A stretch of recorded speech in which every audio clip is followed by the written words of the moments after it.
Hi friends, எல்லோரும் எப்படி இருக்கீங்க? நான் நல்லா இருக்கேன், நீங்களும் நல்லா இருக்கீங்க நம்புகிறேன்.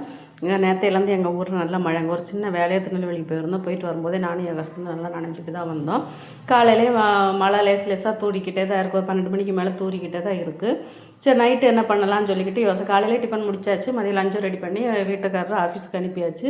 அதுக்கப்புறம் இருக்கிற வேலையெல்லாம் முடிச்சுட்டு சாயந்தரம் டீயும் போட்டு குடிச்சிட்டு நைட்டு என்னடா டிஃபன் பண்ணலான்னு யோசனை பண்ணிக்கிட்டு, அந்த லேடிஸுக்கு 3 நேரம் சமையல் பண்ணுறது பெரிய டாஸ்க்காக இருக்குங்க. என்ன சமைக்கலானுங்கிறதே பெரிய டாஸ்க்காக இருக்குது. அப்படி யோசிச்சு என் மண்டையில் உள்ள முடியெல்லாம் உதிர்ந்து போச்சோ என்னமோ தெரியலை. அப்படி தான் போயிருக்குன்னு நினைக்கிறேன். சரி, என்னோடய பிரச்சனையாக பிறகு பார்த்துக்கலாம். சரி, வாங்க வீடியோக்குள்ளே போகலாம். காய்கறி ஒன்றுமே இல்லை. காய்கறி தாத்தா 2 நாளாக காய்கறி தாத்தாவும் வரல.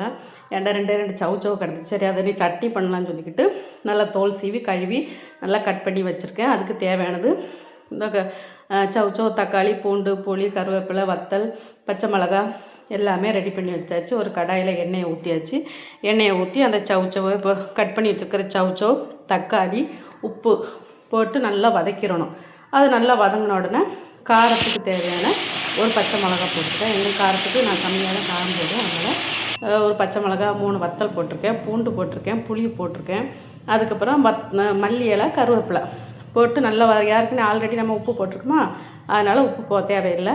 அந்த எண்ணெயிலே நல்லா சுருண்டு வெந்து வரட்டும். இப்போ நல்லா வெந்துடுச்சு. இதை நல்லா ஆற வச்சு மிக்ஸி ஜாரில் போட்டு நல்லா அரைச்சிக்கலாம். ஃபைன் பேஸ்ட்டாக அரைச்சி வச்சுக்கணும்.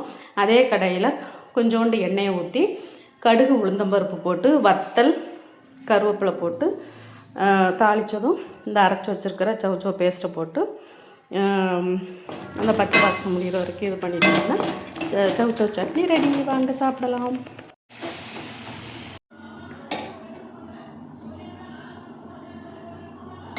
தோசை சுட்டாச்சு, சாப்பிட போகிறோம். வாங்க சாப்பிடலாம். வாங்க சாப்பிடலாம்.